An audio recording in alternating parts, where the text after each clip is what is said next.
Ну наконец-то я доделал это видео, в котором мы ездили на природу во вьетнамскую глубинку. Мы выезжали на целый день далеко за город и прикольно там отдохнули.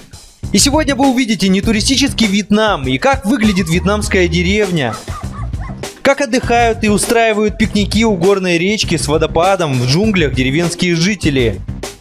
Покажу оптовый рынок с морепродуктами, где мы покупали устрицы и мидии для своего пикника у костра. Мы побываем на страусиной ферме.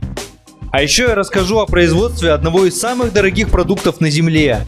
Это ласточкины гнезда. Их употребляют в пищу в лечебных целях, и они очень ценятся в Юго-Восточной Азии.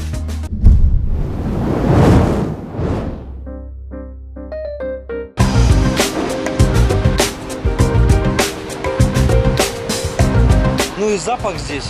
Мы сейчас в рыбацкой деревне. Здесь такой рынок, где можно купить подешевле всякие разные морепродукты. Большой здесь выбор, все свежее и все немножко дешевле, чем на рынке, который я показывал до этого. Можете перейти, посмотреть, кто не видел. По подсказке в верхнем правом углу на это видео. Много разных лотков со льдом. Здесь стоянка рыбацких лодок. Здесь такой порт. И тут как отдельный такой поселок.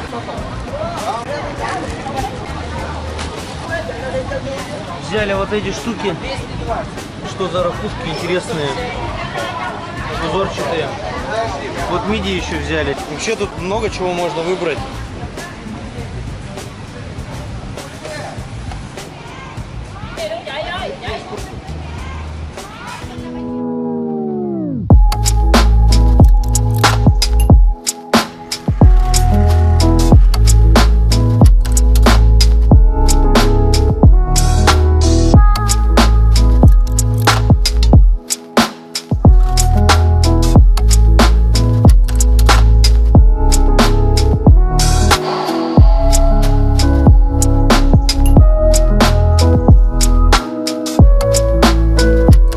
Сейчас мы приехали в гости к одному русскому фермеру. У него была своя ферма здесь со страусами. И эта ферма осталась, а страусов больше не осталось.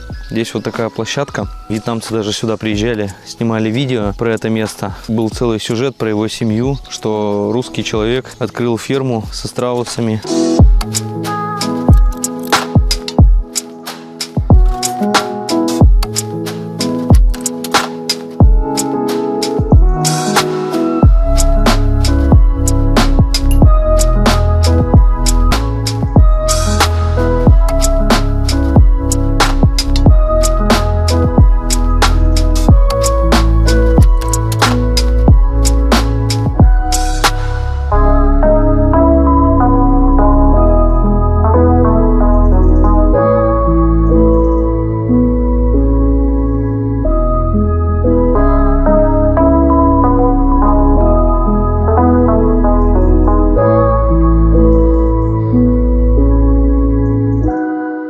Будет ли он заводить страусов, еще пока непонятно. Сейчас они пока все пошли на мясо. Он продает всякие части страусиные. Я вот готовлю печень его с удовольствием, страусиную. Печень по-строгановски очень люблю блюдо. Как я готовлю, у меня есть видео в правом верхнем углу. Можете посмотреть, перейти по подсказке. Сейчас немножко посмотрим. Вот здесь бегали страусы на этом поле.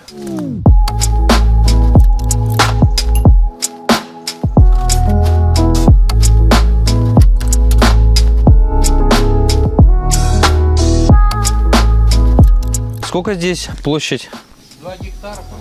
2 гектара, говорят, здесь площадь. Ну а сейчас мы поедем все вместе на водопад. И дождь пошел. Ну все, никакого водопада. Это конец видео. Подписывайтесь на канал, ставьте лайки, пишите комментарии. Встретимся в следующем видео. Мы не съездили на водопад, мы не съездили на рыбалку. Такое видео.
Я бы заблудился уже 100 раз.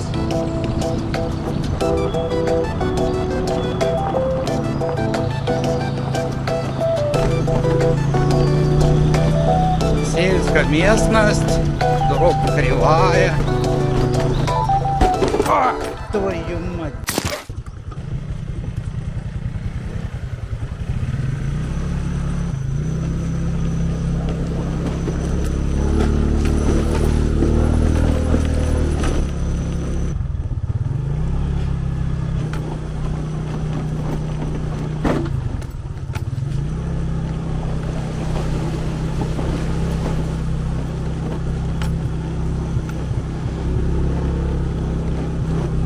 Джангл.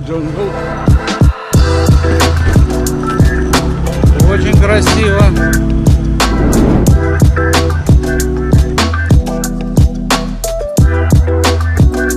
Здесь очень красиво. Здесь еще почистить, блин, вообще сказка будет.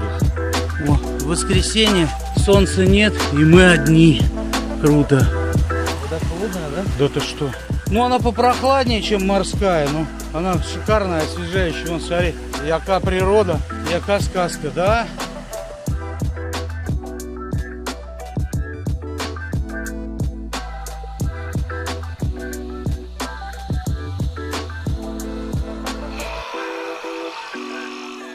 Холодно, мама! Не холодно. Не глубоко. Вот, говорит, не глубоко, по шею, ёпта. Ай! Вообще плавать можно. Ну да, я плыву.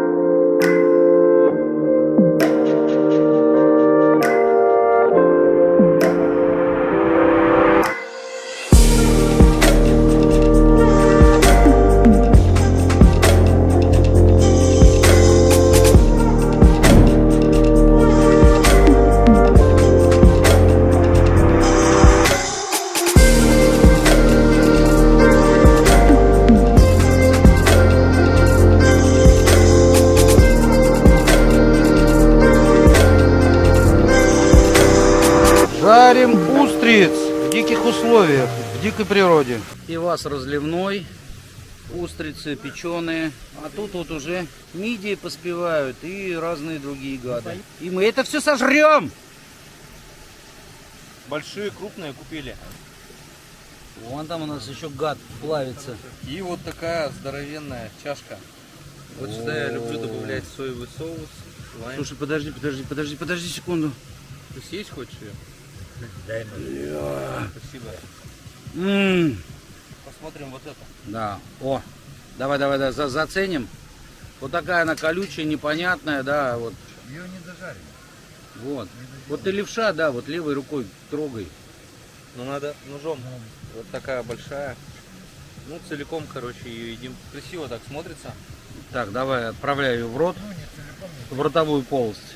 И рассказывай. Ну мидии лучше. Получше будет.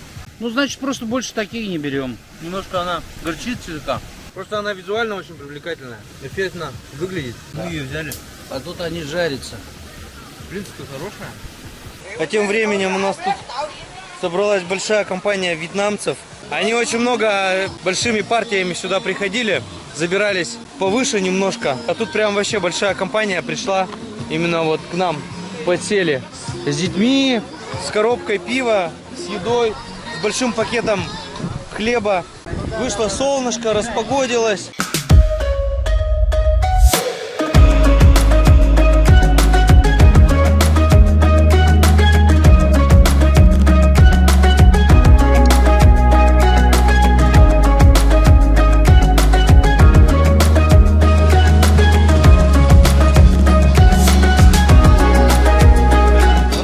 Целыми гусями приезжают и прямо здесь на водопаде разделывают, готовят, варят. Вот у них тут кастрюлька уже потрошенная, просто его сейчас на запчасти разберут, тушку.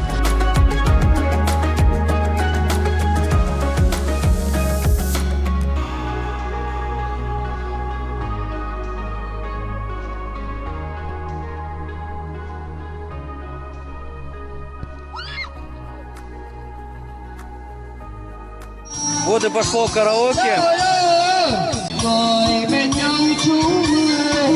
Поставили колонку поближе, чтобы орать тут. Ну, мы скоро уже поедем. Недолго нам здесь это осталось слушать. Караоке это. Все, мы как добропорядочные граждане собрали весь мусор. Все собрали и по-человечески отсюда уходим. Того и вам советуем. Всегда собирайте с собой мусор. Вьетнамцы этого не делают, но мы им показываем положительный пример в этом плане.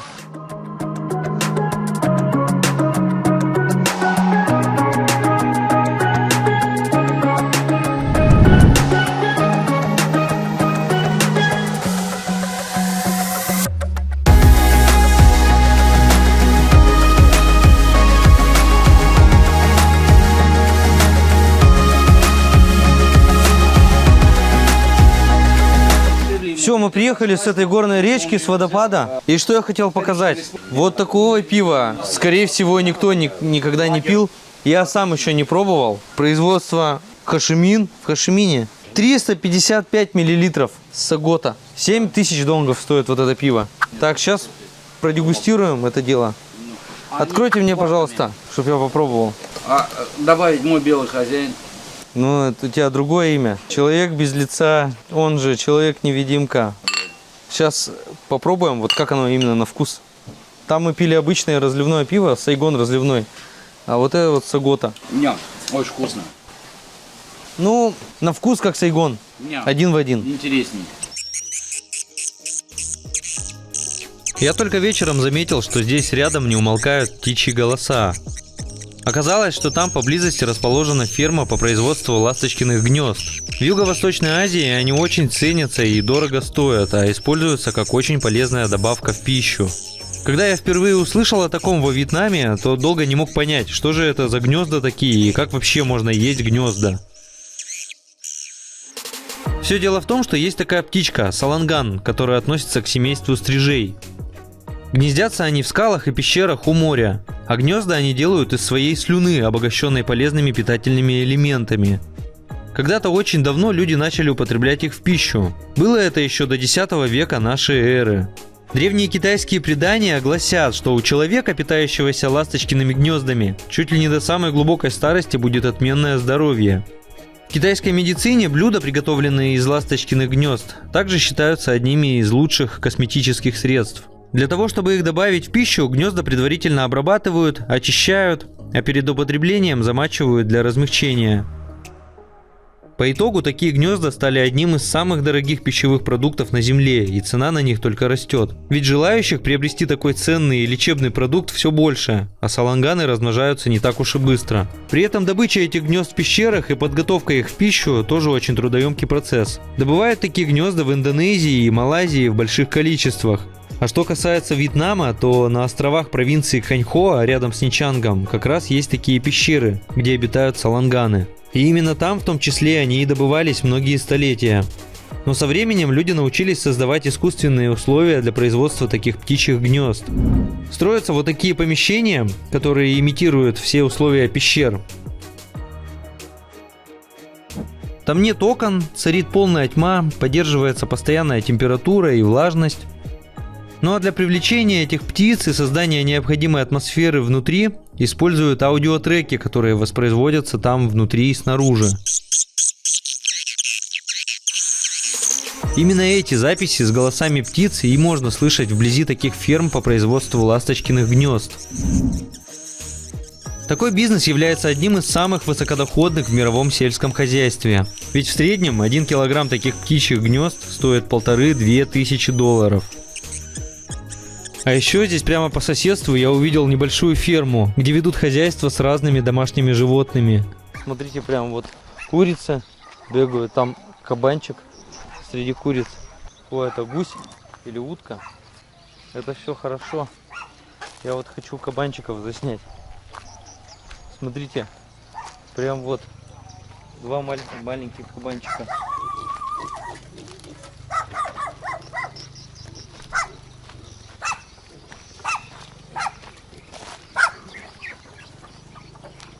Тут и собачка, и кошечка вон там. О, птенчики, смотрите. Маленькие птенцы.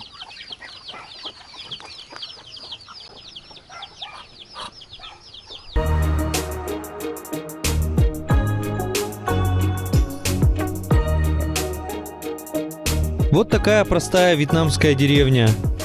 Здесь и коровы пасутся сами по себе на дороге,